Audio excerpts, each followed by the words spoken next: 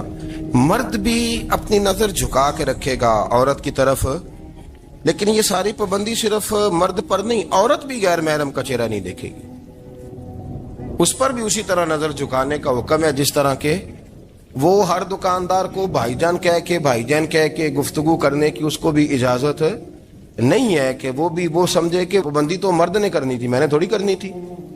وہ جس کے پاس جائے، جہاں بھی جائے، ڈاکٹر کے پاس جائے، باہر جائے، تو وہ جس طرح مرضی اس کا دل چاہے وہ بات چیت کرے، اس کی عورت کو بھی اجازت اسلام نہیں دیتا. بنیادی طور پہ اسلام شرم و حیا کا دین ہے، حیا کی بات کرتا ہے. حیا کی جب ہم تعریف کرتے ہیں تو حیا کی تعریف یہ ہے کہ کوئی کبھی چیز دیکھ کے نا تو آپ کی طبیعت میں کراہت محسوس ہو، آپ کوئی غلط جملہ منہ سے نکالتے ہوئے ذرا جھجکیں، آپ کوئی غلط بات کرتے ہوئے تھوڑا بوجھ محسوس کریں. ہمارے ہاں تیزی سے فروغ پایا ہے بے حیائی نے. سنگیوں کی محفلیں، یاروں کی محفلیں، اس میں غلیظ گفتگو ہوتی ہے الا ماشاء. جن دوستوں کو بڑی پاک صاف گفتگو کرنی چاہیے. دوستی کا رشتہ بڑا مقدس رشتہ ہے، جو یہاں ایک دوسرے سے پیار کریں گے جنت میں بھی اکٹھے داخل کیے جائیں گے. شرط یہ ہے کہ پیار اللہ رسول کی رضا کے لیے ہو، لیکن اس کے اندر اگر آپ کی گفتگو کچی ہو، کمزور ہو، فحاشی والی ہو، عریانی والی ہو. وہ ہمارے ہاں تو اب اس کو لوگ فیشن سمجھتے ہیں، اس کو مردانگی کی علامت سمجھتے ہیں کہ وہ جی ساری باتیں جی وہاں ہو گئیں اور جس کا جو جی چاہا اس نے کہا. آپ جب حیا کے دائرے میں ہوتے ہیں تو آپ خود بھی سکون محسوس کرتے ہیں. دیکھیں نا، آپ کو نیند سکون سے کہاں آتی ہے؟ جہاں کمرہ بند ہو، چاروں جانب دیوار ہے، اوپر چھت ہے، خالی دروازہ بھی کھلا ہوا ہونا تو جب بندہ سکون لینا چاہتا ہے تو کہتا ہے یار ذرا دروازہ ذرا بند کر دو. وہ اچھی طرح اپنے آپ کو چھپا لیتا ہے نا حیا کے پردے میں، تو اللہ اسے سکون عطا کرتا ہے. اور جو اس سے بھی زیادہ ٹھنڈی نیند میں جانا چاہتا ہے وہ کہتا ہے لائٹ بھی بند کر دو.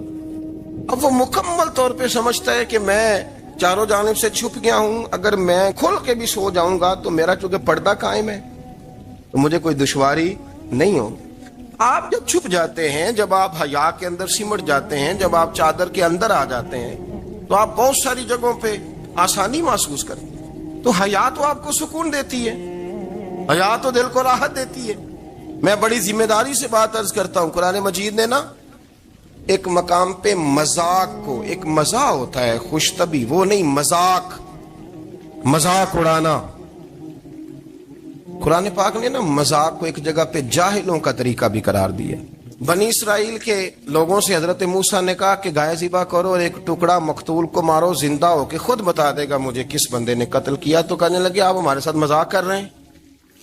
تو قرآن مجید کہتا ہے کہ حضرت سیدنا موسیٰ علیہ السلام فرمانے لگے اعوذ باللہ ان اکون من الجاہلین. فرمانے لگے میں اللہ کی پناہ مانگتا ہوں کہ میں جاہلوں میں سے ہو جاؤں. یہ مذاق کرنا تو جاہلوں کا طریقہ ہے. اگر آپ کی زبان سے بے حیائی کا جملہ نکل گیا، اگر آپ کی زبان سے بے حیائی کا جملہ نکل گیا، آپ نے کہہ دیا کہ ہم آزاد لوگ ہیں، جو مرضی کریں گے، جو مرضی کہیں گے، جو ہمارا دل میں آئے گا کریں گے، تو پھر تو لوگ آپ کا وہ حشر کریں گے کہ آپ سے برداشت ہی نہیں ہوگا. جس کا لوگ مذاق بنا لیتے ہیں اور جو مذاق بن جاتا ہے پھر اسے کچھ جینے دیتا ہے. آپ حیا کی چادر میں چھپیں گے تو بچیں گے. اگر آپ نے اپنا مذاق بنوا لیا یہ کہہ کے کہ میں نے مرضی کرنی ہے، پھر یاد رکھنا چھپنے کو جگہ نہیں ملے گی، پھر تکلیف میں آ جائیں گا، پھر بہت بڑی اذیت کا شکار ہو جائیں. شرم و حیا، عرب کے اندر جو کنواری لڑکیاں تھیں ان میں بڑی حیا ہوتی. الحمدللہ میں بڑے فخر سے کہتا ہوں کہ میرے پنجاب کی، میرے پاکستان کی بیٹیاں بھی 20 دفعہ ان کا ابا کہے تیری شادی کرنی ہے تو وہ آنکھ نہیں اٹھا پاتی آج بھی. یہ تو وہ چند لوگ ہیں جو کہتے ہیں ہم ہائی کلاس ہو گئے، ہمیں نہیں پتا کہ وہ روشن خیال ہو گئے ہیں کہ روغن خیال ہو گئے، پتہ نہیں کدھر چلے گئے. ورنہ ہماری بیٹیاں آج بھی جب ان سے ان کا باپ، ان کی ماں بات کرتی ہے تیری شادی کی، تو وہ تو شرم کے ساتھ پچھلے سے پچھلے کمرے میں چھپتی ہیں. یہ اللہ نے فضل کیا ہوا ہے اس ملت پر. تو عرب کی لڑکی بڑی حیا والی ہوتی تھی، اس سے کوئی بات کرنی پڑتی تھی تو 20 دفعہ بات کی جاتی.